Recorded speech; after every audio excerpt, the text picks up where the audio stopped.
Lucky has over 300 varieties of fresh produce. And every day you can count on Lucky to lighten the load with MaxPack. Lucky can offer you low prices every day on every item. Lucky Supermarkets was once a beloved fixture in communities across California, known for fresh groceries and friendly service. From its humble beginnings during the Great Depression to bold expansions, mergers, and even legal battles, Lucky's story is full of surprises.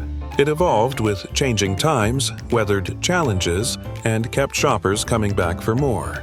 Curious how this iconic grocer rose, fell, and rose again. We'll explore its highs and lows, from neighborhood staple to supermarket powerhouse and beyond. Join us as we look at what really happened to Lucky Supermarkets. Imagine it's the fall of 1931. The Great Depression is squeezing every penny out of Americans' pockets, and people are hunkering down. Yet, in Burlingame, California, a determined young man named Charles Crouch saw an opportunity. He believed that even in hard times, families still needed good food at fair prices, and he was ready to provide it. He began managing a group of struggling grocery stores along the peninsula, in towns like Burlingame, San Mateo, Redwood City, Palo Alto, and San Jose. Some of these stores operated under the Piggly Wiggly name, one of the country's earliest self-service grocery chains, where customers selected their own goods rather than waiting for a clerk. Crouch admired that model, but he had bigger ideas. He wanted to make shopping easier, friendlier, and more modern. By 1935, he formally incorporated his growing venture as Peninsula Stores Limited. Just 4 years after starting out, Crouch had expanded his group significantly, adding several new stores across the region. When it comes to lower food prices, Lucky leads the way. Lucky, the discount supermarket. Soon, he stepped across the bay into Berkeley and Oakland, bringing his brand of efficient, customer-first grocery shopping to communities ready for a change. Shoppers took notice. Clean floors, bright lighting, and neatly arranged produce stood in contrast to the cramped, dimly lit shops of the past. At Lucky, we get the best California produce we can, and to make sure most of it is delivered fresh the same day it's picked. Word spread, and Peninsula Stores Limited earned a reputation for reliability and innovation. Crouch understood the value of making a statement. In the late 1940s or early 1950s, the company opened a major store in San Leandro that became a showcase for his vision. Picture a sleek, spacious building gleaming under the California sun. Wide aisles, fresh bread baking on site, a corner stocked with local cheeses, and a large parking lot to accommodate the rising tide of car-owning suburban families. It looked, and felt, different from anything shoppers had seen before. By then, the Depression was in the rearview mirror, and the post-war boom was transforming how Americans lived. Suburbs were expanding rapidly, and so were expectations around convenience. Grocery shopping was becoming a weekly ritual tied to car culture, family life, and time-saving innovations. Crouch didn't just build more stores, he refined the experience itself. He paid attention to product packaging, experimented with store branding, and developed partnerships with local growers to keep shelves stocked with fresh, high-quality produce. Every detail was about delivering more value and better service. In the 1940s and 50s, the American kitchen was the heart of the home. Don't you love passing on your holiday traditions? Lucky does, and now we're passing on more ways to save you money. And grocery stores like Crouch's were becoming informal neighborhood centers. Kids lined up with spare change for penny candy while parents filled their carts with flour, milk, and other staples. Store managers were trained to greet every customer and provide attentive service. It felt less like an errand and more like a familiar community stop. In 1954, Peninsula Stores Limited officially rebranded as Lucky Stores. It was a bold new name for a company that had quietly been setting new standards in the grocery business. By the end of its first 2 decades, Charles Crouch had done more than build a successful chain. He had shown how a nimble, locally attuned operation could thrive even against larger competitors. And behind the scenes, Lucky was preparing to grow far beyond the Bay Area. But how did Lucky grow from a few stores to a statewide powerhouse? Ready to see the bold moves that changed everything? Discount pricing means lower prices. It also means extra savings on hundreds of Lucky key buys every week. By the early 1950s, Lucky wasn't just a Bay Area secret anymore. With more than 40 stores stretching from San Mateo to San Jose, Charles Crouch and his team were ready for something bigger. Their next move? Strategic acquisitions. Instead of building one store at a time, they began snapping up entire grocery chains. There are savings by the basketful every day at Lucky. Still the low price leader. Adding a touch of Lucky's signature style and service to each one. First came a cluster of Jim Dandy stores in Los Angeles. Then, they moved south to acquire several food basket markets in San Diego. In Sacramento, they made one of their boldest plays yet, taking over more than 30 Cardinal stores. By 1956, Lucky had nearly doubled its footprint and crossed a major milestone, over $100 million in annual sales. That was a staggering figure at the time, a sign of just how far a smart, nimble grocery company could go. Just as American families were trading in sedans for roomy station wagons, Lucky was evolving from a simple supermarket into something much more ambitious. When it comes to convenience, Lucky has a history of innovation. It tastes just like fresh. Really? Yes. We were among the first to introduce frozen foods. By 1959, the company was operating 117 stores across California and into Washington. But the real shift came with the debut of Lucky's first combination, or discount centers. These weren't just bigger supermarkets, they were early experiments in all-in-one retail. Shoppers could pick up groceries, swing through a liquor section, stop by the pharmacy counter, and even grab clothing essentials like socks or shirts. It was a new kind of convenience, streamlined, efficient, and designed for the suburban, car-owning, post-war lifestyle. In 1962, Lucky launched Gemco, a membership-based department store concept in Southern California. For a small fee, members gained access to discounted prices on everything from electronics and furniture to toys and appliances. Gemco, the membership store that's committed to giving its members the lowest prices, has lowered prices even further. The idea caught on quickly. Gemco stores began popping up across California, Arizona, and Texas. Not long after, Lucky introduced Memco, an East Coast version of the concept, with locations opening in Maryland, Virginia, and Illinois. These weren't your typical department stores. They felt like exclusive shopping clubs, offering members better prices and a more curated experience. By the late 1960s, Lucky's ambitions were still growing. In 1967 and 1968, the company acquired Eagle Food Centers and Mays Drug Stores, expanding into the Midwest with new locations in Illinois, Iowa, and Wisconsin. That same period saw a brief foray into apparel with the purchase of Tana Arden Inc., a small but trendy fashion chain. While the venture into clothing was short-lived, Lucky sold the stores after a few years. It showed the company's willingness to experiment and adapt. Behind the scenes, Lucky was also building something even more powerful: control over its own supply chain. It launched Harvest Day Bakeries, developed Lady Lee as its private label brand for dairy and pantry staples, and invested in meatpacking operations to ensure fresh, high-quality cuts across all its stores. Even sporting goods entered the picture, with the acquisition of a Southern California chain that helped round out Lucky's product offerings. Lucky offers everyday low prices, so you benefit with a lower food total. Whether it was bread, milk, or steak, Lucky wanted to deliver quality, consistency, and savings, all backed by a system it could manage from factory to checkout lane. Make sure you're shopping with this basket. In fact, the latest price survey shows savings at Lucky over 5%. As Lucky rolled into the 1990s, it wasn't all smooth sailing. Headlines started to trumpet clashes between the grocery giant and its own workers. In early 1993, contract talks with the International Brotherhood of Teamsters hit a brick wall.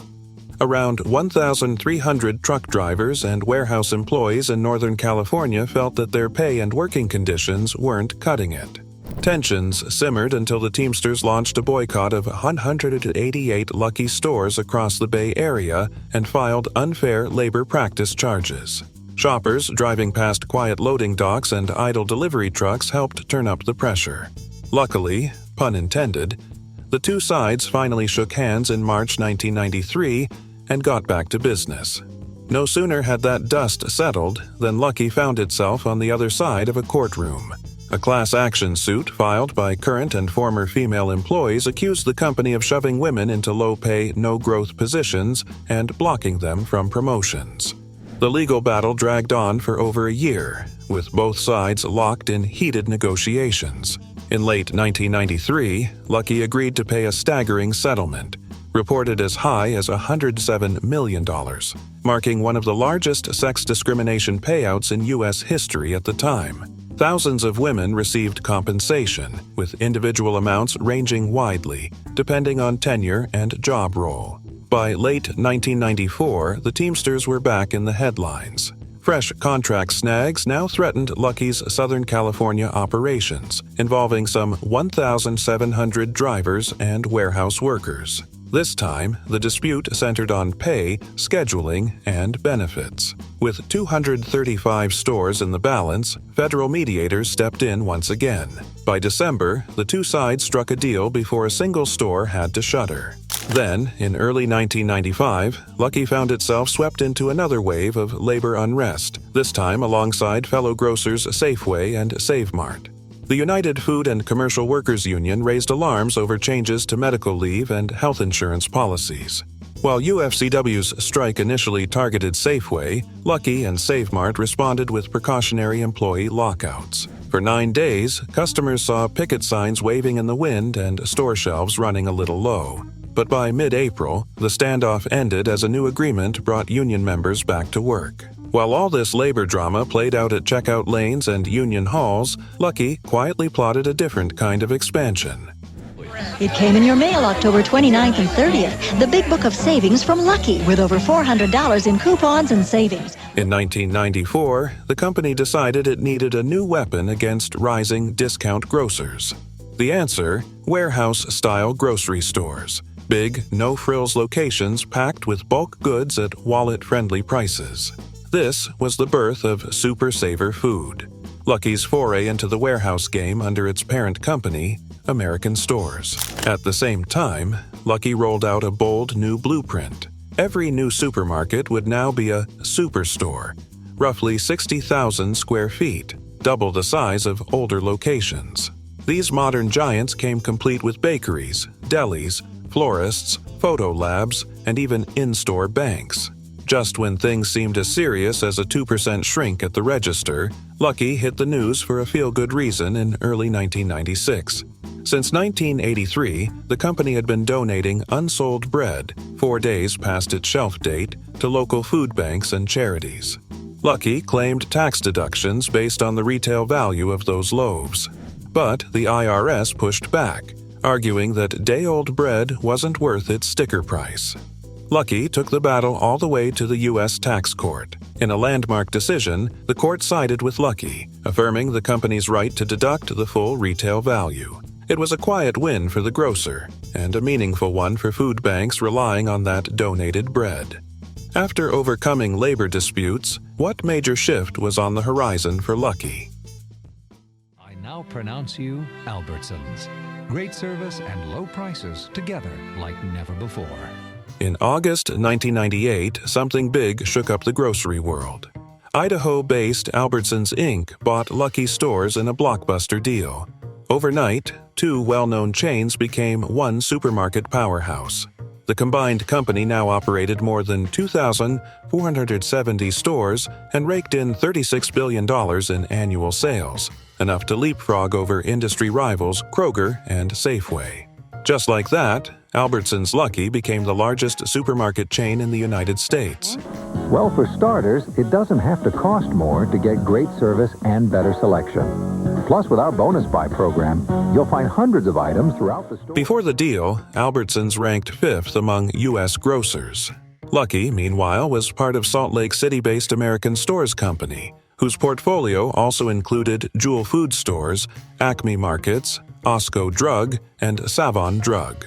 Once the acquisition was announced, analysts quickly began calculating the upside. They projected the merger would save the combined company roughly $100 million in 1999 alone, with long-term savings climbing to $300 million annually by 2001, thanks to improved logistics, bulk purchasing, and reduced overhead. So what did that mean for shoppers? No fireworks or deep discounts overnight, experts said. Instead, Albertsons aimed to use those savings to quietly lower prices on key everyday items: milk, cereal, detergent, soda. These were the so-called loss leaders, the staple goods that often determine where customers choose to shop. As retail consultant Jim Singer of A.T. Kearney explained, grocery chains tend to compete on a few highly visible products rather than slashing prices across the board. So, while you might not see massive sales plastered over every aisle, you might notice your favorite cereal just a bit cheaper. It was a subtle pricing war, and Albertsons Lucky was now armed to fight it on a national scale. At Albertsons, we're always thinking of ways to save you money. This week is no exception. A six-pack of Shasta soda in 12-ounce cans is just 99 cents. Behind the scenes, the merger was a logistical marathon. Distribution centers were consolidated, trucking routes optimized, and separate purchasing departments merged to leverage greater buying power. Store branding became a patchwork. Some Lucky stores were rebranded as Albertsons. We have your family's good taste in mind when we purchase and process Albertsons quality meats. While others kept their original names to ease customers through the transition. Employees felt the change too. Roles were restructured, new training programs rolled out, and store managers compared playbooks. Lucky's popular Three's a Crowd rule, opening new lanes whenever more than 3 people were in line, was preserved, while Albertsons brought in loyalty programs and expanded services. By the end of 1998, the new Albertsons Lucky entity had settled into its role as the nation's grocery champion. Shoppers still filled their carts with produce, pantry staples, and the occasional indulgence. Meanwhile, behind the scenes, merger-driven efficiencies quietly helped keep prices in check, a key edge in a business where margins are thin and loyalty is hard-won. But just when it seemed the Lucky name had faded into grocery store history, it came roaring back, sparking a courtroom showdown no one saw coming. Lucky's Market is shutting down all but one of its Florida stores. As News 13's Madeline Bierster tells us, many members of the community are saddened by the news of the closing. In spring 2006, something curious happened in Rocklin, California. Grocery Outlet, a chain known for its bargain bins and surprise deals, abruptly closed one of its stores. Just 2 days later, on April 1st, it reopened under a new old name, Lucky. Not Lucky Foods or Lucky Mart, but simply Lucky, complete with the classic red horseshoe logo that had vanished from most Bay Area streets years earlier. Behind the rebrand was a calculated bet. Grocery Outlet believed the Lucky name still held nostalgic power. I saved $6.76 by shopping at Lucky. A total order of $63.84, I saved $9.93. As president and COO Bob Tiernan told the Sacramento Bee, "We believe the Lucky brand has value, and this new store format with an everyday low pricing strategy reminds us of Lucky." The goal was clear: tap into fond memories of a beloved supermarket chain without the higher prices that had come to define modern competitors. But there was a problem. Albertsons, having acquired Lucky's parent company years earlier, still claimed ownership of the trademark. Grocery Outlet's legal team argued that Albertsons had effectively abandoned the brand by leaving it dormant for so long. So they filed a preemptive lawsuit, asking a judge to declare that the trademark had been forfeited. Albertsons struck back fast. On April 2nd, just 1 day after the Rocklin Lucky store's debut, they requested a temporary restraining order to block Grocery Outlet from using the name. They even updated their own website to show active use of the Lucky logo, reinforcing their case. What followed was a rapid-fire legal battle. On April 5th, a federal court denied Albertsons' initial restraining order, ruling that Grocery Outlet hadn't yet crossed a legal line. But the dispute was far from over. By July 20th, the tide had turned. The court granted Albertsons a preliminary injunction, forcing Grocery Outlet to immediately stop using the Lucky name. Undeterred, Grocery Outlet appealed the decision, arguing that Albertsons had long abandoned any real interest in reviving the brand. But on August 9, 2007, The Ninth Circuit sided with Albertsons and upheld the injunction, pushing the case closer to a final ruling. That ruling came in January 2009. The U.S. District Court confirmed what Albertsons had insisted all along. The Lucky trademark still belonged to them. With no further legal options, Grocery Outlet shuttered the Rocklin Lucky store and the Red Horseshoe disappeared once again. Still, the story didn't end on a bitter note. In December 2012, Grocery Outlet returned to Rocklin, this time under its own name, opening a new store on the town's west side. No nostalgia marketing, no courtroom brawls, just aisles of discounted goods, waiting for the next generation of bargain hunters. The story wasn't over yet. How did Lucky reinvent itself to keep up with changing times? Fantastic half-price savings at SuperValue. Selected Manor Farm quality Irish whole chickens half price. When SuperValue acquired most of Albertsons in early 2006, including its valuable Southern California division, it also inherited 3 Albertsons stores that soon began sporting an old but familiar name, Lucky. By June, nearly 300 stores across Southern California and Nevada had officially been rebranded, complete with the classic Red Horseshoe logo. But this new generation of Lucky stores came with a twist. Gone were loyalty cards, weekly flyers, and delivery trucks.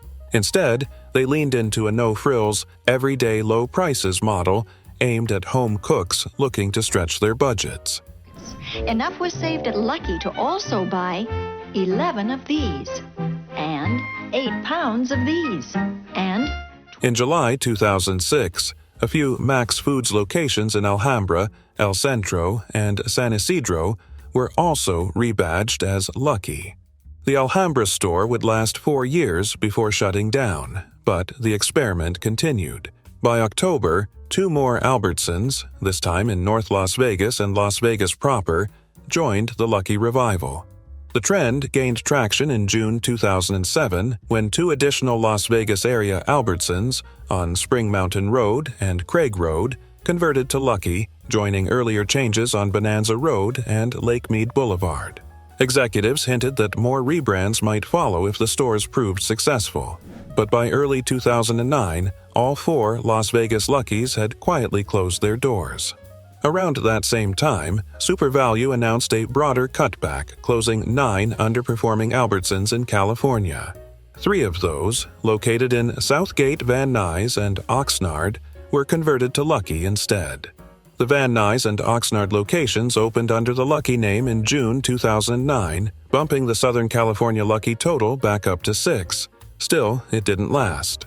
Oxnard closed just 16 months later, and Van Nuys followed in 2013, eventually becoming a Super King market. Meanwhile, a separate and more ambitious Lucky revival was taking shape up north. After SuperValue's deal wrapped in 2006, Save Mart Supermarkets quietly purchased Albertsons' Northern California division, including rights to the Lucky name.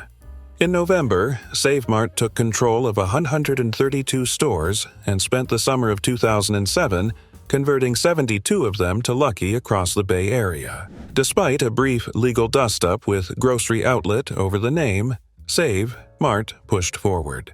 In time, Save Mart gave Lucky a distinctly Bay Area twist.